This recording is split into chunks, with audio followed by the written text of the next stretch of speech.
All right, I am live. Welcome back to Fit Body Secrets, where my mission is to bring you guys motivation, inspiration, and a ton of tips to help you guys on your fitness journey. And today's episode was actually sparked by a listener. Actually, not a listener, a follower. I have somebody that I've been talking to in the DM on Instagram, and he's been actually just applying some of the tips I've been giving him via Instagram. And he had a question for me this week that I thought would be very relevant for everybody. So I'm like, you know what? I'm going to talk about this. I was originally going to make an Instagram post, but I thought I'd go a little bit deeper into it and talk about it on my podcast. So his question was, I had a question about starvation mode. If you don't eat enough calories, your metabolism slows down and it also hard time losing weight. I want to know, how does this work? Interesting. So I thought this would be a really good opportunity for me to talk a little bit about starvation mode, what it is, what it isn't, and help you guys out. And so if you get any value out of this episode or any of my episodes, please let me know. Shoot me a message if you have questions, and or give me a like, subscribe. You can also go on Apple Podcasts and give me a review. All of that stuff to help me spread the word that I want to help more people on their fitness journey. With all that being said, that was my shameless plug to help me grow. Let's talk a little bit about starvation mode. So first and foremost, I've got 5 million tabs open on my computer, but I do want to do a little bit of share screen if you guys are watching on YouTube. And even if you're listening on Apple Podcast or whatever you listen on and you want to go to the YouTube channel, you can obviously watch some of this stuff a little bit later on. So let's talk about what people think or what they're being told about starvation mode. Essentially exactly what it is. I'm not eating enough to lose weight, or eating too little is causing me to gain weight. And I'm going to start by talking a little bit about my story, and really not talking about it, but showing you guys. So I'm going to hit the share screen button and I am going to share with you a quick post that I made a few years ago. Okay, so what you're going to see is a photo of me on the left. I am in a phone booth. It's kind of hard to tell how small I am, but I was about maybe 83 pounds soaking wet. And the photo on the right is me at the 2021 CrossFit Games at about 135-ish pounds, give or take a little bit.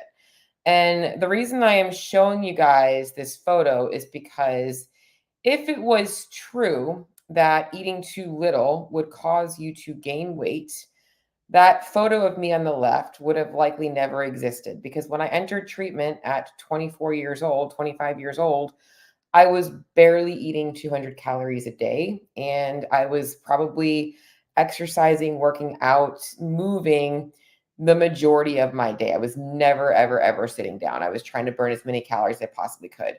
So if it was true that under eating would cause you to gain weight, that girl on the left would have never happened. And quite frankly, you guys would have never had the coach that you guys have today, because that was one of the hardest times in my life, but also one of the things that gave me the awareness as to what I really wanted to do with my life, and helping people develop a healthy relationship with food, helping people find fitness and focus outside of just being their smallest self, helping people find less restrictive ways to diet and better ways to cope with emotions. Like, I am all about what I do right now for a living. I love it. And so this is not about that, but I wanted to pull that photo up because if starvation mode was true, and that was just one photo, there wouldn't be starving people in the world. There wouldn't be emaciated children, and there would be no truth to being, obviously malnourished. But there is some truth to what he's saying, and I'm going to explain that. But before I get into that, I want to talk to you guys a little bit about what is known as starvation syndrome. And this is a true thing. In fact, a lot of people that are underfed, no matter what weight they're at, okay, you're under eating. It could be that you're obese. It could be that you're at a normal weight, whatever it is. But starvation syndrome is a real thing. And there was a study done back in like the 1940s from a guy named Ansel Keys, where it was called the Minnesota Starvation Study. And he put people, I think it was actually soldiers, through a 6-month period of semi-starvation, because he was trying to study the effects of starving the body on the brain. And starving he was trying to study the effects of starvation on the brain and on the body. So this stuff is going to be relevant to you as I talk about how under eating will impact your results, because what he noted was the biological changes were things like increased hunger and cravings, reduced strength and tiredness, gastrointestinal pain and discomfort, reduced need for sleep. So they were tired and wired all the time, headaches and dizziness, sensitivity to cold, hair loss, some swelling, and a reduction in basal metabolic rate. Psychologically, they weren't as alert. They had a hard time focusing, preoccupation with meals and or like food in general, having a harder time making judgments and decisions, rigid and obsessive thinking, so actually becoming more OCD, behavioral changes, changes in the way that they were eating, so changes in the speed of their eating, urges to binge and loss of control over food intake, ritualized eating patterns, kind of like getting really obsessed about that kinds of stuff, increased interest in food. So we're seeing more of an interest in like recipes and things like that, hoarding food, use of hunger relief behaviors. So like chewing gum and like just drinking more water, creating unusual concoctions of food, like using a lot of extra spices. I'm telling you all of these things. And if any of these things are hitting you, I'm going to explain why this is relevant in a second. And I am reading this off of a website right now. It's actually called Psychology, I believe, Psychology Tools. Disinterest in other activities. So they're getting a little bit depressed, actually even neglecting personal hygiene. And I'm going to explain why all of this stuff happens. Emotionally, they were more depressed, more anxious, more irritable. They were impatient, just more sensitive in general. Sometimes they would feel really good, but it would typically be met with like a low. Socially, they were withdrawing, they were isolated, they felt a lot of self-esteem issues, relationships were being hindered, disinterest in sex, and just really not feeling good. So all of that stuff was related to starvation syndrome, which is a true thing. And this is the reaction to underfeeding. Now, why is this relevant? Because when we talk about undereating causing weight gain, it's not the fact that not eating enough calories is causing you to store body fat. It's causing, if you chronically undereat, those symptoms from that semi-starvation study start to happen to you. So you're getting more cravings, you're getting a preoccupation with food, you're feeling more depressed, more tired, and all of that stuff is going to impact things. And I wanted to start by making sure that I made that stuff clear, because those things do truly happen. And the longer you undereat, no matter what weight you're at, those things happen more. So if you're somebody that has a really hard time, staying consistent with your food and you're binging and then you're restricting again, you might be perpetuating that cycle. Okay. So let's talk about what is actually happening when people say undereating is making it more difficult to lose weight, or I'm not eating enough to lose weight, or undereating is causing me to gain weight. All right. So first of all, we have to understand how we burn calories. All right. So how do we burn calories? People talk about wanting to speed up their metabolism. It's really hard to speed up your metabolism unless your metabolism is affected by undereating or excess body fat or some other stressor. But for the most part, we burn calories, one, by your basal metabolic rate. This is what most people are referring to. That's your body's needs at complete rest. So optimizing, just how much your body needs to sustain life. And then you've got your thermic effect of feeding. That's how many calories your body requires to digest the food you're consuming. You've got your non-exercise activity. That's the time you spend throughout your day, how active you are throughout your day. And then your exercise-based activity, the amount of calories you're burning when you're exercising. So all of those things are going to factor into your caloric expenditure. All right. So when we talk about the undereating or starvation mode, I want you guys to remove that thought. And it's not about starvation mode. We know that there is something called starvation syndrome, which will actually impact your food decisions and your movement and your body. But what people need to understand about the undereating and gaining weight thing is the effects of dieting and weight loss on metabolism. Okay. So first off, we have metabolic adaptation. Metabolic adaptation is what happens as you lose weight. So if you are 250 pounds overweight, maybe you're a female, 5'4", you're significantly overweight, you actually require quite a bit of calories because you have a lot of body mass on you. As you lose weight, your caloric needs are going to go down. Somebody that weighs 150 pounds is burning less calories than somebody that is weighing 250 pounds. And if we're comparing apples to apples, so whether it's they're two sedentary people or they're two very active people, we're comparing apples to apples here. So you at 250 versus you at 150, you're going to be burning less calories. Now, if you start training and you start building muscle, we will burn a little bit more calories. If you are sedentary and you start moving more, you're going to burn more calories. But overall, your metabolic needs at rest go down if you are lighter. And that is what happens naturally as we lose weight. Metabolic compensation is, and I like to separate the two. I think a lot of people, a lot of coaches will put metabolic adaptation, put it all together.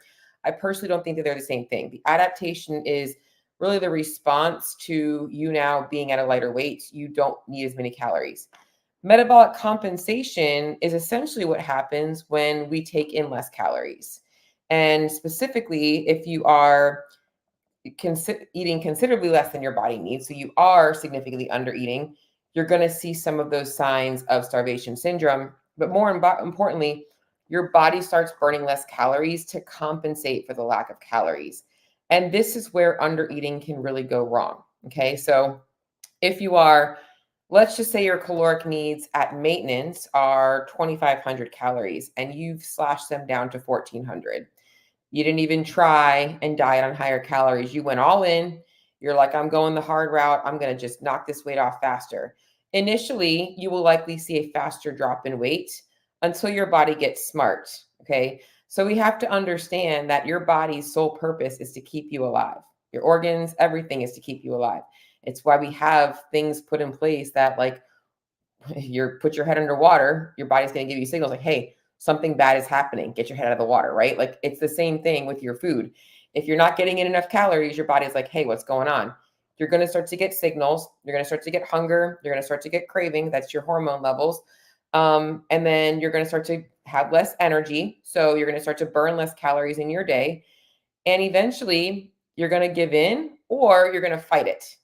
And there are a lot of people that can fight it. So if I pull that photo of me again, as my body was compensating for the lack of calories, I was fighting it. And I was like, well, I'm just going to move more. I'm going to do this more. I was thriving in that environment. Okay. But most people don't do that. Okay. I was sick at that time. I was dealing with a mental condition. So it's very important to separate that. But this metabolic compensation that happens is something that can be prevented if you guys are smarter about the way that you decide to lose weight. If you spend entirely too much time chronically cutting calories, and let's just say you went on a diet and now you're conditioned to eat 1,400 calories a day, your body will eventually compensate and now will start to run on those 1,400 calories a day. And this is where we will typically see problems. We will see problems with hormonal dysfunction, gut issues, obviously the mood, the focus, the brain stuff, all of that stuff is going to be relevant. But yeah, it does become harder to lose weight because as we all know, I hope we all know this at this point, in order for us to lose weight, we've got to create a calorie deficit. And if you're now maintaining your weight on 1,400 calories, you now have to drop your calories more in order for you to lose weight. This is where things can get a little bit tricky though, because if you're not keeping tabs of your calories, most people don't realize how many calories they're actually consuming. Okay. So if you are somebody that thinks, all right, I think I'm under eating, I honestly think the first step is let's do a food audit to actually make sure you are truly consuming that much. And this food audit should not be a daily snapshot. It's your weekly average. Your body's not going to compensate and change based on 1 or 2 days. What is likely happening for a lot of people is they're in this compensation pattern where they're under eating for several days and then they're overeating for a couple of days or even a couple of weeks. And this pattern is keeping them stuck because their average calorie intake isn't enough to create weight loss. And it's also just causing them to store. They're not feeling good in their workouts. They're not seeing muscle changes. All of that stuff is happening. Okay. So metabolic compensation is, I think, the one thing that people need to watch out for. Now, there are a couple of things that are really important for you guys to understand when it comes to the changes that can happen from underfeeding, primarily with like hormone dysfunction, and all of that kinds of stuff, right? Your body fat percentage also does play a factor along with your activity level. Okay. So if you have a ton of excess body fat to lose, and you are still, and let's just, I shouldn't say a ton. If you have more than 30 pounds of weight to lose, okay, 20 to 30 pounds or so or more to lose, metabolic compensation will take longer to happen, as long the negative effects of metabolic compensation, like the hormonal stuff, as long as you are still at a healthy body fat percentage. When your body fat percentage gets to be a place where it's now a threat to survival, for women, that's likely going to be anywhere less than 18%. You'll start to kind of notice some changes there. For guys, I would say probably closer to 12 to 14% or lower. Okay. So when you are at a lower body fat percentage, that is where a lot of the negative effects from under eating come into play. Okay. So if you are somebody who is like, I think I'm dealing with this metabolic compensation, it's why I'm not losing weight, your overall body fat percentage does matter, because if you have excess body fat, your body will use that body fat for energy first and foremost. However, it doesn't change the fact that if you are under eating, it might still be making it harder for you to lose weight, not from a compensation factor in terms of like health and hormones, digestion and all that, but what it's doing to your daily energy. You might be moving less throughout your day. You might not be hitting your workouts as hard. You might not be, hitting your strength work as intense as you normally would. So this is why, if you guys want to truly change your body composition, change your health, get your hormones back in check, get your gut moving. By the way, my gut masterclass coming up this weekend on Friday. Okay. If you want to get all of this stuff in check, it starts off with optimizing your nutrition first. If you don't want to deal with metabolic compensation, metabolic adaptations, you have to understand the pillars you need to have all figured out for you in order for you to optimize and maximize your metabolic rate, allowing you to burn more calories, allowing you to prevent compensation, allowing you to affect the negative effects of dieting. It starts with optimizing things first. But most people don't do that. And it's why they get stuck. The best results and the long-term results don't happen in 30, 60, or 90 days. Lifelong transformations happen with patience, setting yourself up for success, going through the process, and ensuring that you're going to be able to maintain it long term. And you can say proof is honestly in other areas of your life, right? Like the most success happens when you take time to learn new skills. You can't learn a new skill in a day or two. You got to take time to do it. Success in your job didn't happen overnight. It happened with you starting from the bottom and working your way up. So if we take that same approach, and even in CrossFit or whatever fitness program you're following, you show up on day one, you don't know what the hell you're doing. It takes time to learn, and over time you progress. Your nutrition needs to be the same way. And most people have no idea where to start. And it's overwhelming. It's overwhelming to try and figure out how much you should be eating, what your food should consist of.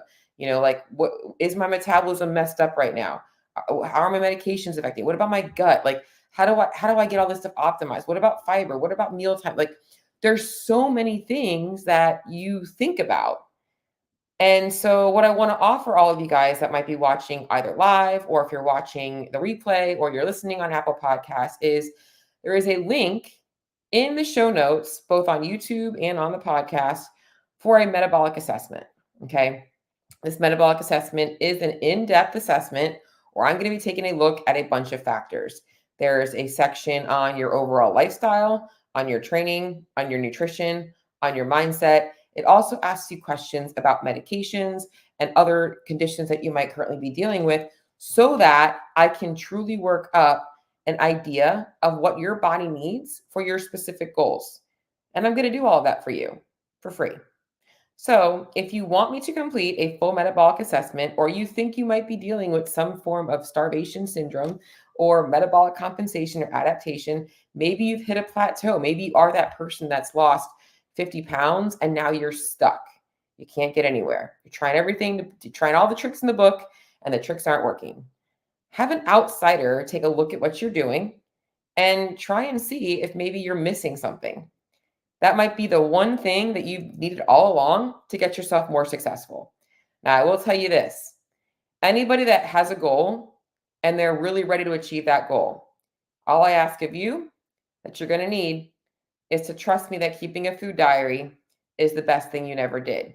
And I'm going to teach you that stuff as well if you take my advice from the assessment. I'm going to work out a strategy for you. I'm going to give you everything you need, but all you have to do is commit to that one thing. I'm going to hop over to the comments. I do see a couple of comments here. Good morning, Corey. Good morning, Lex.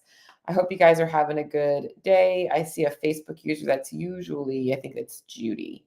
I'm not 100% sure.